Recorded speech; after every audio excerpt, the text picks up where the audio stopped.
Boa noite. A Prefeitura de Cubatão decretou estado de alerta na saúde. Nossa equipe esteve no pronto-socorro e no hospital da cidade e registrou histórias dramáticas. Uma delas é a morte de um bebê que estava na UTI durante a falta de luz na unidade no domingo à noite. As imagens feitas neste domingo com um celular mostram a unidade de pronto atendimento no centro lotada. Só havia um médico de plantão. Foi quase uma hora aqui, até agora eu não fui atendido. E tem quantos médicos? Parece que só tem um.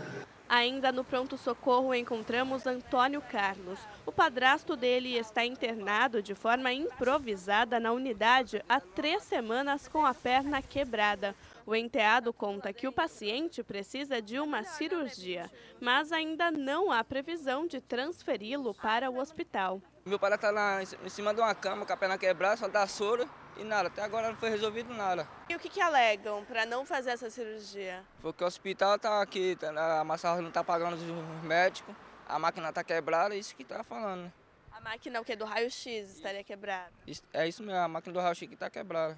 Situação parecida vive a dona Jerusa. O enteado da dona de casa quebrou o braço e também precisa de cirurgia. Mas nenhum funcionário do hospital de Cubatão informa uma data para o procedimento ser feito. Fizeram exame de sangue nele e tudo, mas disse que faltou equipamento aí, disse que vai ser transferido para TEM ou para Piruíbe, então isso é uma conversa, isso é lenda. Ninguém sabe se é verdade ou se é mentira, entendeu? Então a gente que é mãe, a gente precisa de uma resposta, gente, se é ou não, se vai sair daqui ou não, se vai fazer essa cirurgia ou não, é isso que a gente quer. Este outro vídeo mostra um quarto lotado de outros pacientes à espera de cirurgia. Estamos aqui no pé central, porque como vocês estão vendo, estamos com os membros fraturados.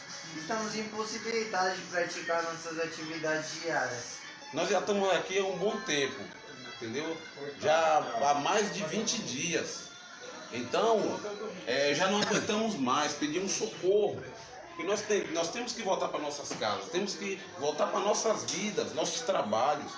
Então, nós pedimos ajuda para vocês. Dona Bete tem um filho autista que necessita tratar uma gastrite, mas a dona de casa não conseguiu um médico especialista para atendê-lo. Não temos um gastro em Cubatão na rede pública, particular tem. Me mandaram para Santos, tá?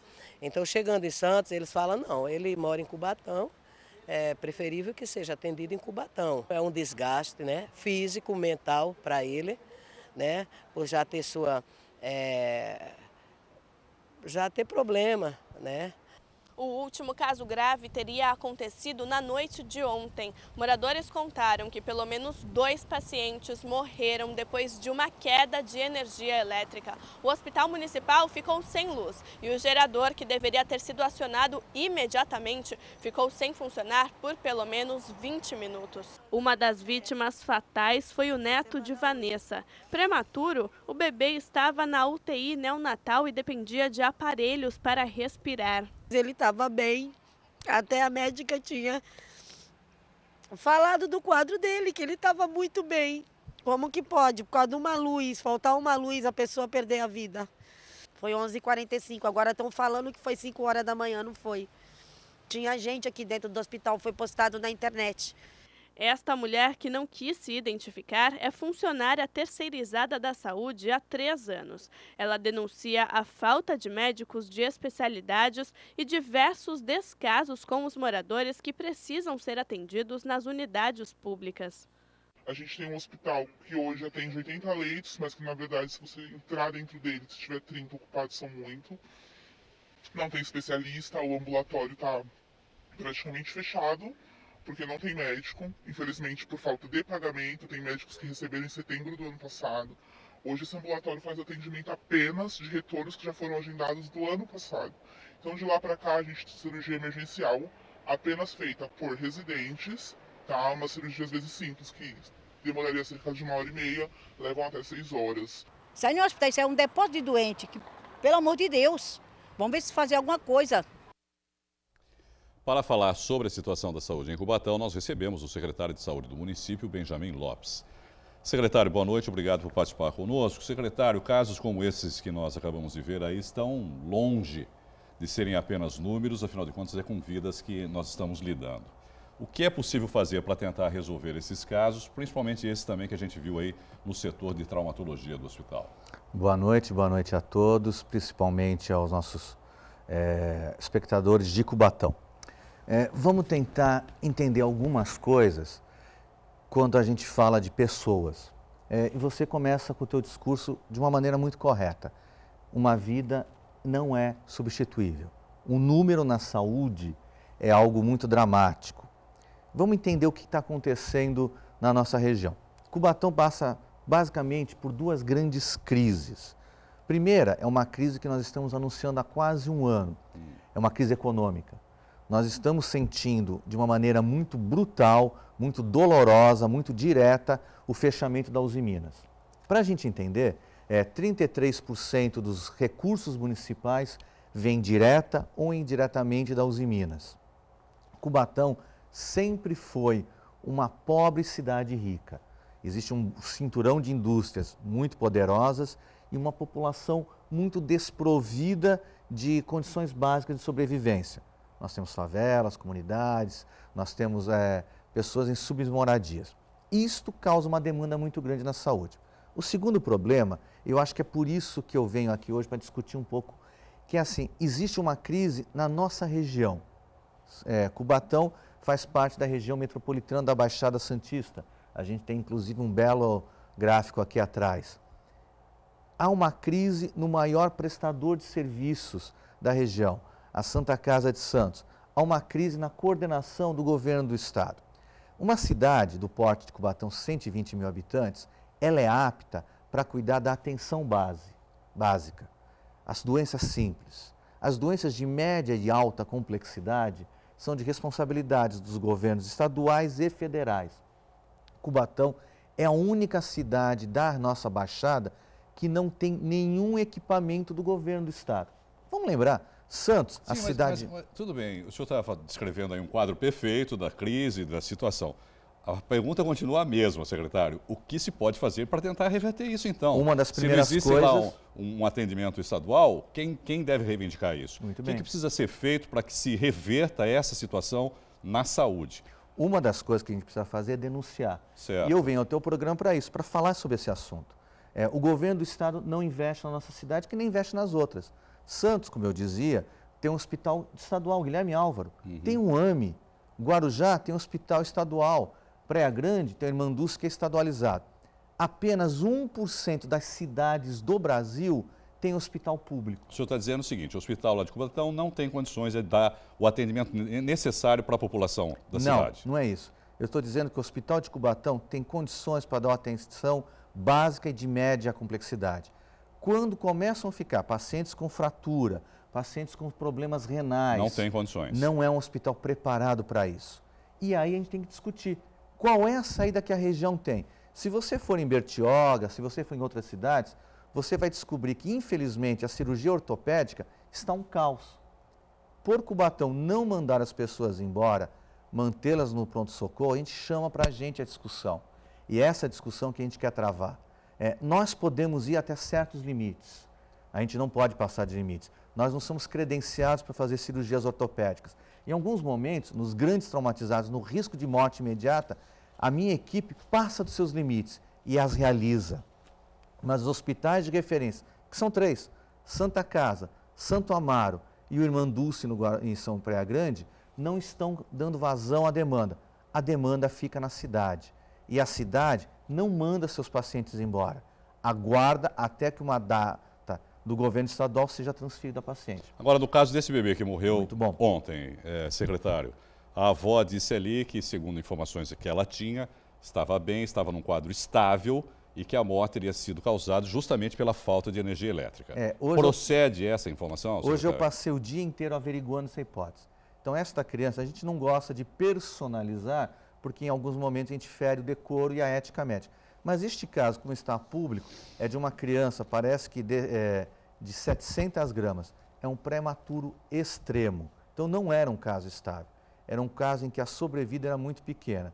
E até agora, no que a gente já levantou de dados, ele faleceu antes do episódio de falta de luz. Então, não tem uma relação com corte de luz.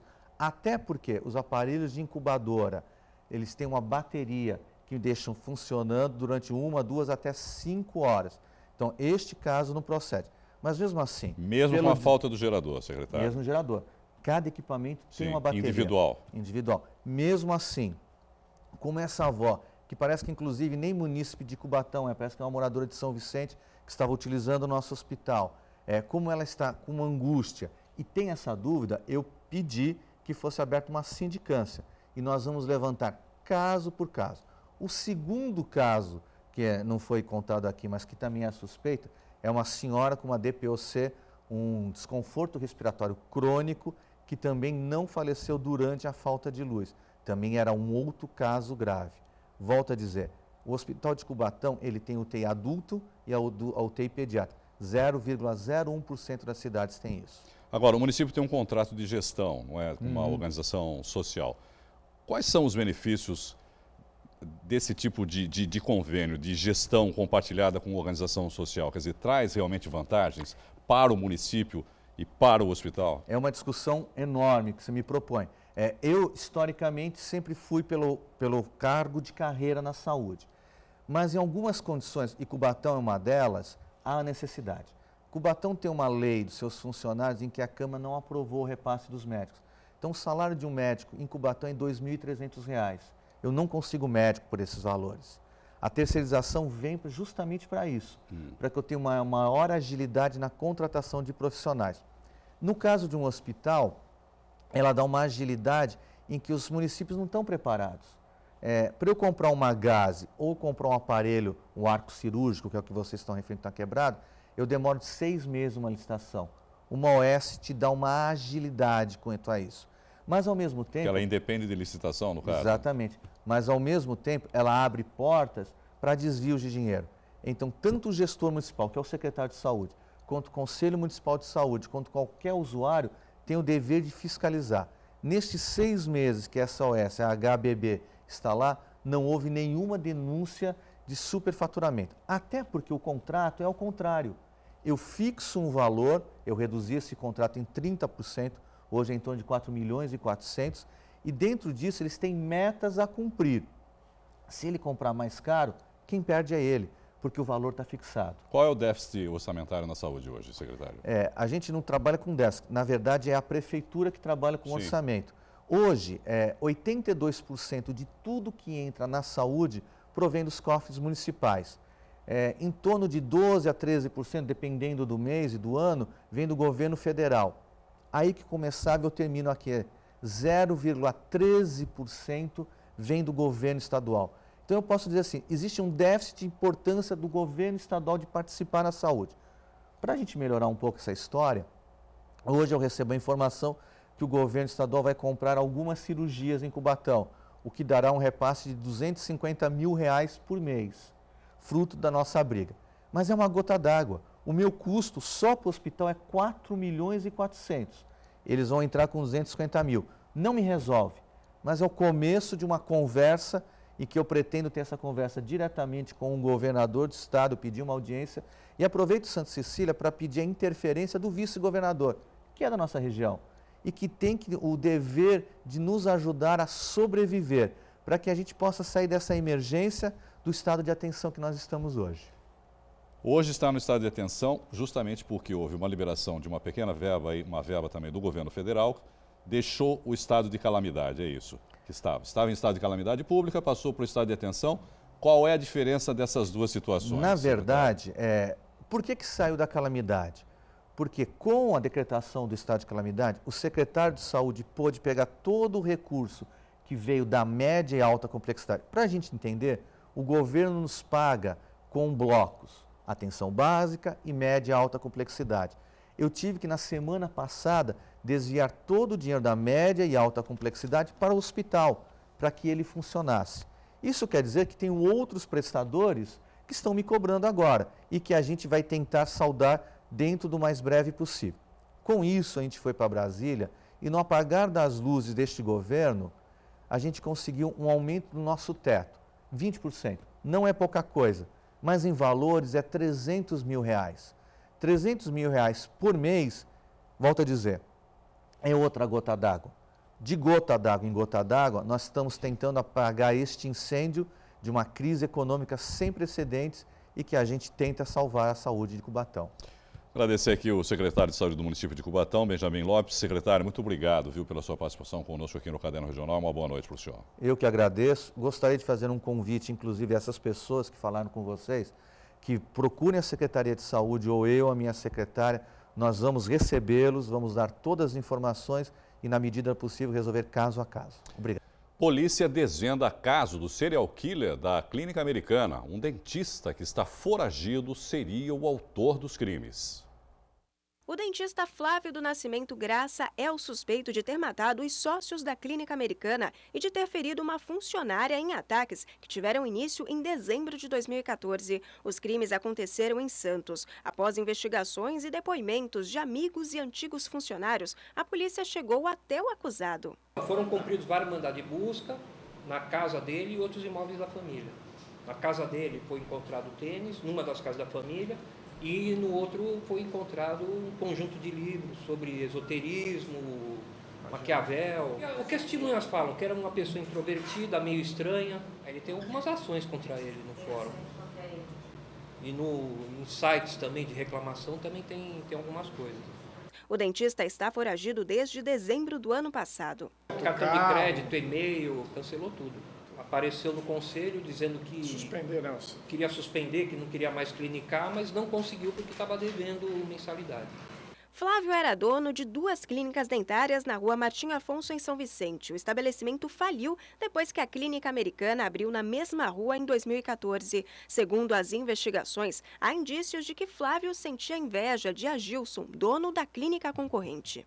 Nós começamos a mudar o foco, que o objetivo era a clínica, não era a família. E aí nós começamos a procurar as pessoas que teriam algum interesse no fechamento da clínica. E entre várias pessoas apareceu o Flávio. O primeiro crime aconteceu em dezembro de 2014. O dono da Clínica Americana, Agilson Correia, saía do estabelecimento quando foi atingido na cabeça. O segundo homicídio aconteceu em julho do ano passado. O irmão e a irmã de Agilson, que também eram sócios, foram atingidos por disparos nas costas. O terceiro crime aconteceu em setembro do ano passado, contra uma funcionária da clínica. Ela também foi baleada, mas resistiu. Com relação a Marcílio Dias e a Floriano Peixoto, ele morou ali perto muito tempo. Ele morou algum tempo ali perto. Então, nas 2 fugas do primeiro crime contra do segundo crime, do terceiro, os 2 convergem para o caminho da casa que ele estava morando. Câmeras de monitoramento registraram o suspeito passando pela rua antes dos ataques. Ele usava uma peruca loira. Todos os crimes aconteceram quando as vítimas saíam das clínicas. Os casos foram registrados em unidades nos bairros do Gonzaga e Centro. Para a polícia, não há dúvidas de que ele tenha cometido os crimes. Pelas testemunhas, pela materialidade, pelas imagens que foram colhidas, não tem dúvida que foi ele. Existe, inclusive, a motivação do crime. A polícia pede que, se alguém tiver informações sobre o suspeito, que entre em contato pelo Disque Denúncia. O número é 181. Não é preciso se identificar. Um acidente envolvendo uma caminhonete e um carro ontem à noite em Santos deixou uma pessoa morta. A vítima, de 39 anos, ficou presa nas ferragens do automóvel.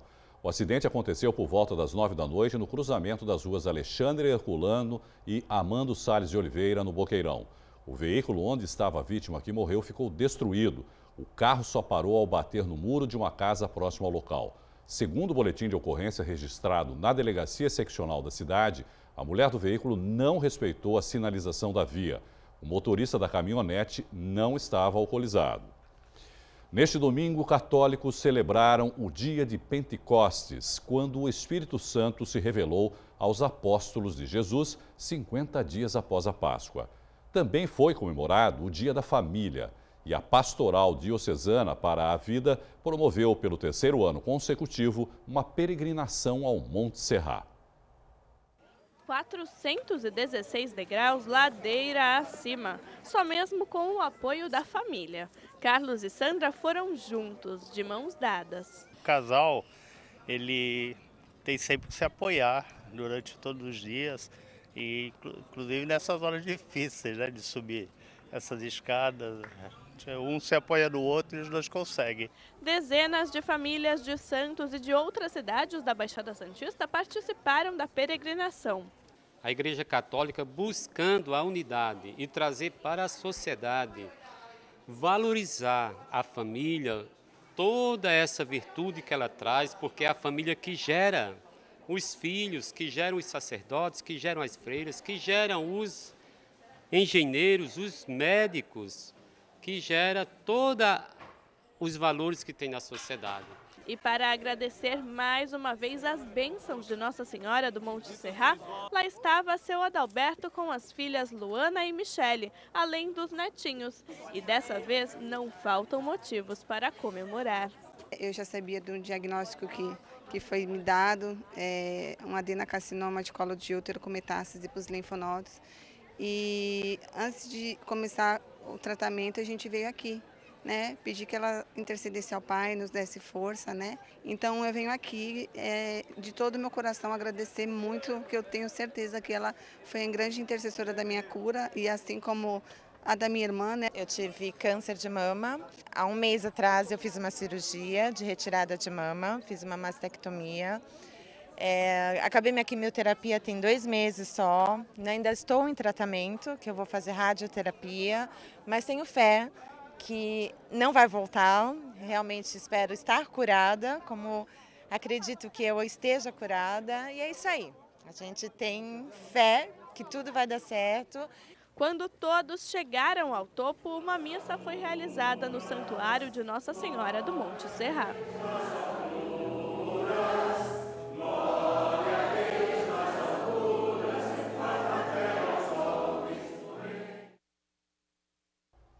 Futebol. O Santos não conseguiu quebrar um tabu que já dura 11 anos e segue sem vencer na estreia de um campeonato brasileiro.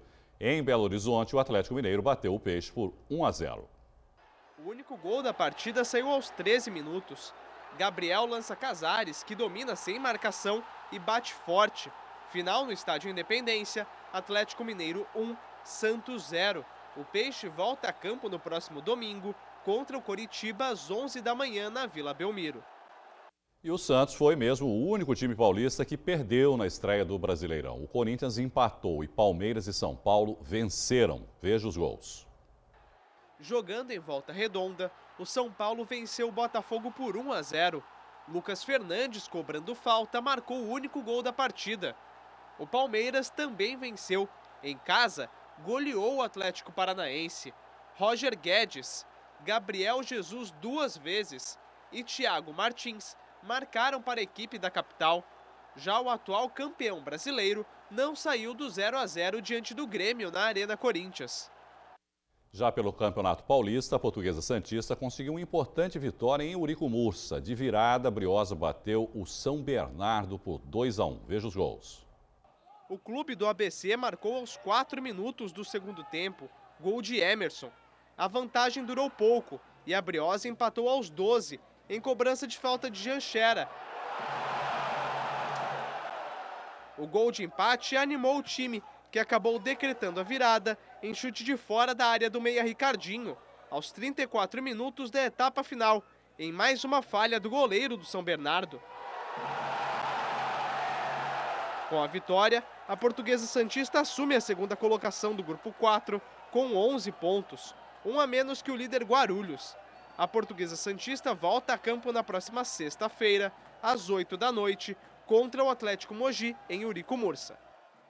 Já o Jabaquara segue sem vencer na competição. Fora de casa, o Leão da Caneleira perdeu para o Mauaense por 1-0. O Jabaquara é o último colocado do Grupo 4, com apenas 1 ponto em 5 jogos. Na próxima rodada, enfrenta a União Mogi em Mogi das Cruzes. A partida será disputada domingo que vem, às 10 da manhã. E hoje começa a última semana dos Jogos da Unisanta. A repórter Jéssica Santos está no ginásio poliesportivo e tem mais informações. Boa noite, Jéssica.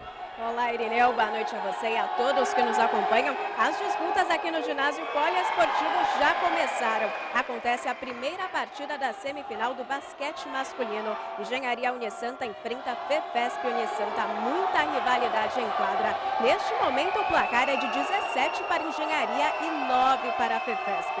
Na sequência, tem futsal masculino.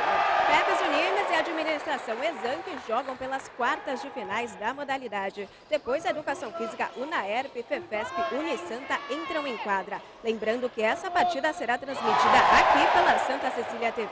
Para encerrar a noite, Engenharia Unisanta encara Medicina Uniluz na semifinal do handebol masculino. Já no centro de treinamento, tem futebol society masculino e feminino. No Laerte Gonçalves, as disputas são no handebol e futsal feminino. E ainda no espaço cultural, tem a fase classificatória do xadrez, que estava prevista para a semana passada e foi transferida para hoje. Voltamos com você, Irineu. Obrigado, Jéssica.